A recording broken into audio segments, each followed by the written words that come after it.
সে এলাকায় যত ছেলে থাকতো সবার সাথে আমাদের প্রেমের সম্পর্ক না, সব পুরুষরা এক, সবগুলা শয়তান। তাহলে তোমার কি দরকার ছিল সব পুরুষকে টেস্ট করা? তোমরা দুজন বসে গল্প করো, আমি নিচে যাই। উফ, ব্যথা পাচ্ছে। আমি যেতে বলেছি, আসো।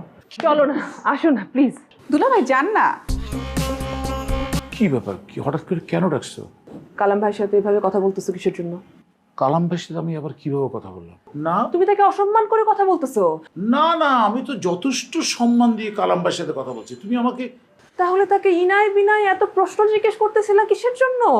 মানে প্রবলেম কি? মানে তোমরা কি জামাইরা একই সব না?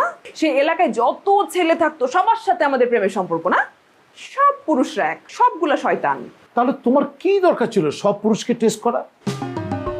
এই সাবধান বললাম, হ্যাঁ, একটু সাবধানে বুঝে শুনে তারপরে কথা বলো। কালাম ভাইয়ের সাথে আমার কিছু একটা ছিল। আমি একটা জিনিস খেয়াল করলাম, লোকটা তোমার চোখে দিকে একদমই তাকিয়ে কথা বলে না। এটা সত্য, কালাম ভাই আমাকে পছন্দ করতো, আমাকে ভালোবাসতো, কি? কিন্তু আমি তাকে কখনোই ভালোবাসতাম না। কিন্তু আমি নিশ্চিত সে এখনো তোমাকে ভালোবাসে। তোমার এই মনটাকে তুমি একটু বড় করতে পারতেছো না? না, একটু বড় করো না মনটাকে প্লিজ। ভাই মানুষ তো বদলায়।